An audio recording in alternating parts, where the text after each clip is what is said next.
Hi everyone, welcome back to Brookdale Farm.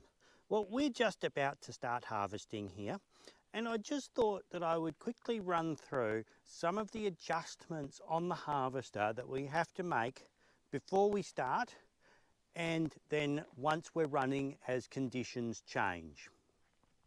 This is a New Holland TR88 harvester that we're using here today, and some of the adjustments that we'll be looking at on this are pretty unique to the New Hollands, and some of them are common across just about every harvester you'll ever look at. So the first one we're going to look at, we're going to come round to the side here to the thresher drums. Now this one is a twin rotor. These are the rotors in here. These are the thresher bars here. Now, as far as I'm aware, the New Hollands are the only ones that use the two rotors. Case have got a very similar system, except they have one large rotor drum in here instead of two small ones. And then every other harvester you look at, all the old harvesters have got a thresher drum that looks almost identical to this, but usually run the other way, except for a couple of oddities like the old class harvesters. Now, the straw gets taken up the front down here, straw and heads and wheat and everything, and come in here and get belted by these. Now these are spiraled so they help move it along through the machine. Now if we look down in here, this is the thresher bars in here. You can see there's that's better. If we look right back in here, we can see there's wires in there with bars and gaps between them. This is set so that the seed will fall through them. So everything gets ground up between here, and then the bits we want hopefully drop through these. Now some machines you can take out some of these wires to increase the space between them if you're doing something really big like broad beans or corn or something like that. Now the two adjustments in here, we can change this distance between the thresher plate. There is another plate that goes on around here that's got wires and bars in it, the same as in here too. Now we can change the distance between these two bits in here.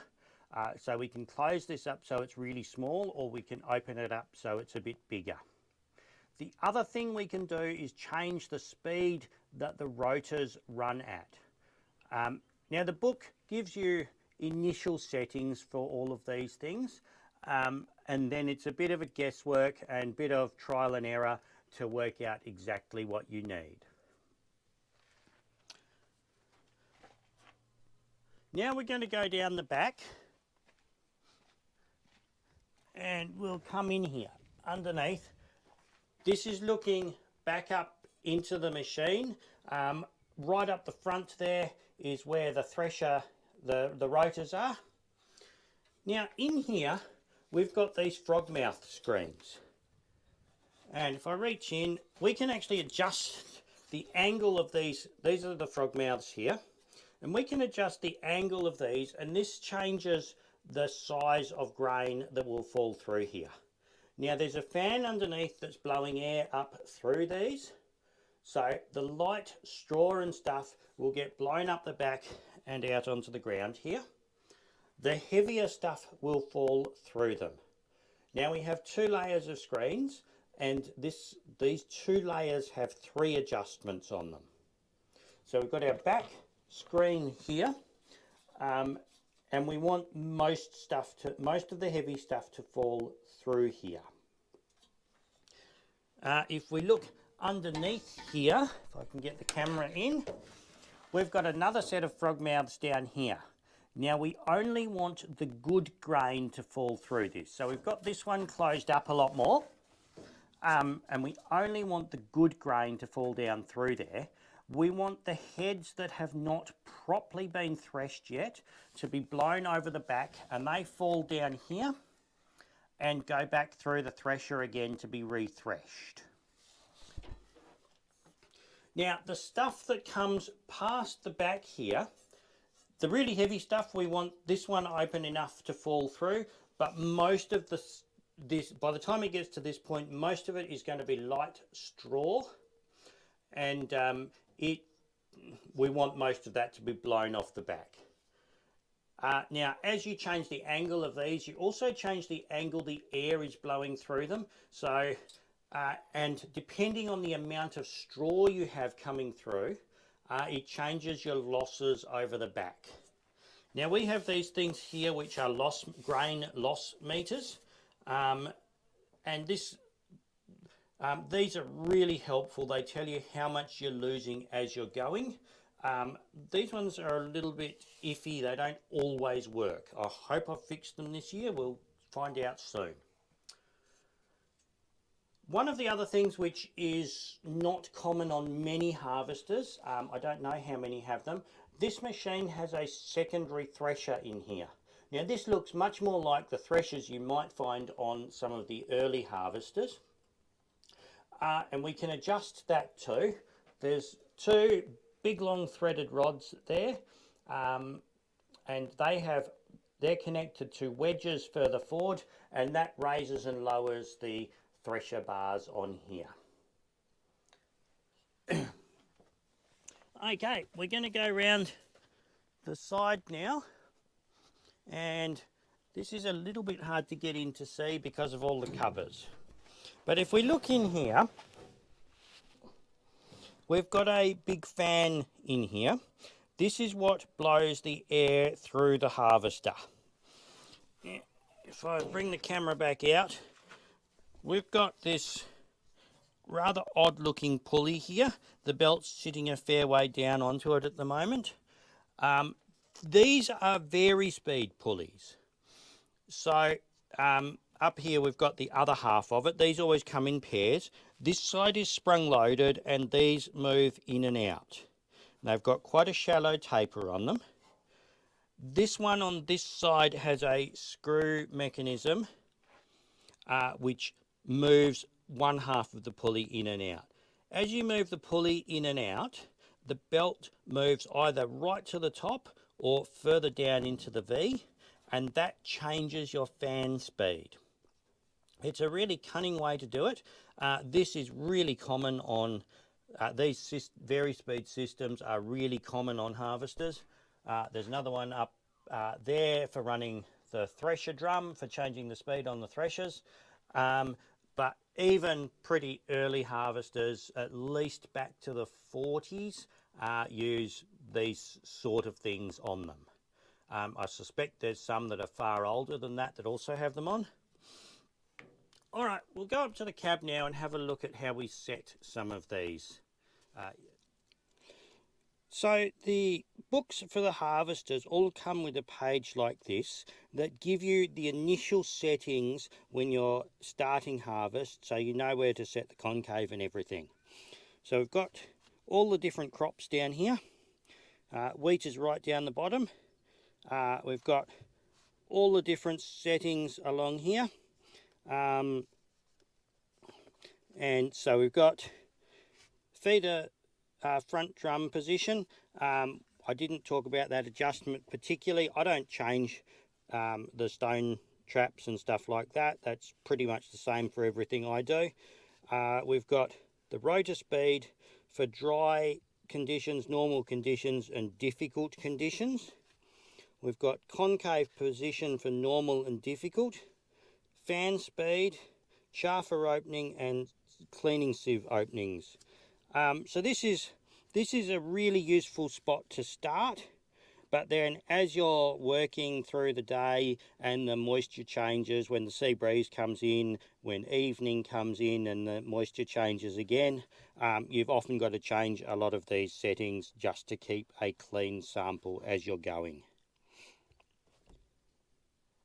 Now, different crops also, so wheat is traditionally quite hard to thresh, particularly the old varieties. The mace we had never threshed very well, but if you go back even further to something like spelt, that is near impossible to thresh cleanly.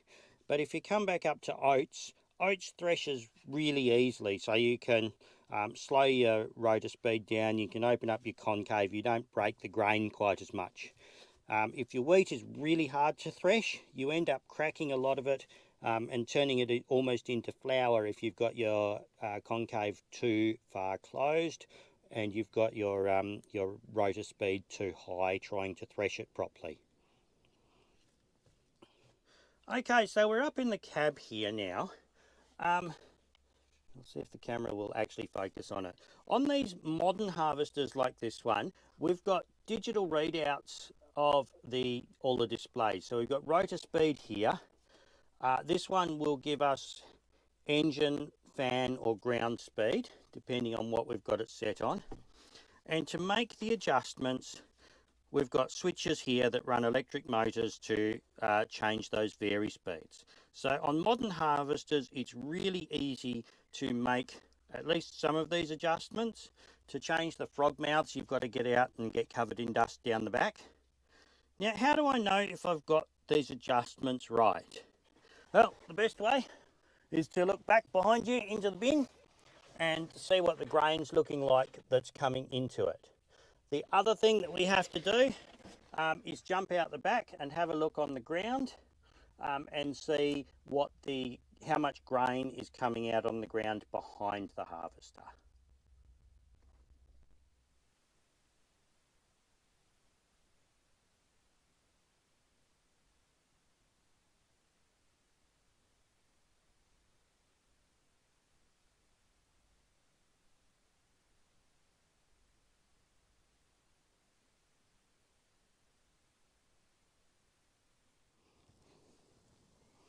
So the other thing we need to check to make sure we've got all our settings right is usually we do this immediately behind the harvester. We want to come down, this is where all the chaff comes out the back of the harvester, and we want to just have a look on the ground here and see how much wheat we're losing out of the back. So there's a grain there, but generally there's a couple more there. We're not losing too much. Always look in the furrows because it always falls to the lowest point. Just blow all the chaff out the way. And you can see there's 3 there and 3, 4, 5 over here. So we're losing a little bit. Now, every harvester will lose some grain out the back. You cannot get a clean sample and not lose grain out the back. Some of the older ones used to lose more than you would use to seed your paddock. So more than 70 kilos a hectare. Up to about I think the best ones were about 70, and then it would go up from there. The newer ones are a little bit better than that, but this is a good way to check, and you'll get used to what you're looking for and where you need to look.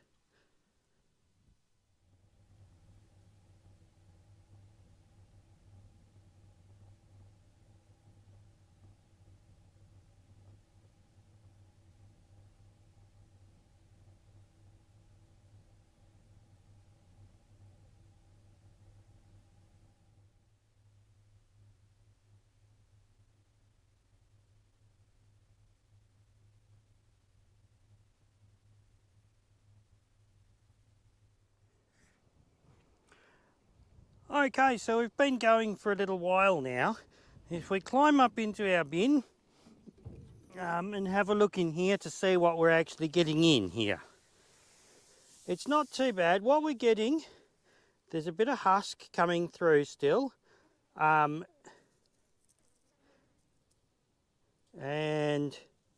there's some unthreshed heads still. So that means that there's not really much seed in them. The trouble we've got this year, we've got a lot of pinched grain. Because the rain shut off early, we've got very small grain that hasn't formed properly because the plant just dried out a bit too early this year. So we've got these unthreshed bits. This is from the very top end. Wheat can be hard to thresh. So I could close the thresher up a little bit more, or I could also turn the fan up a little bit more to blow out the bits that have been threshed, and I can, or I could close up the concave, speed up the drum, close up the concave, and I can also fiddle with those screens at the back to send a bit more back through returns and back through the thresher. Well, I'm not quite sure what happened to the sound on a couple of these clips here, but obviously we were having a few technical issues. Anyway, I hope you've enjoyed this little video and learnt something from it. Thanks very much for watching, and I hope to see you again next time. Thanks. Bye.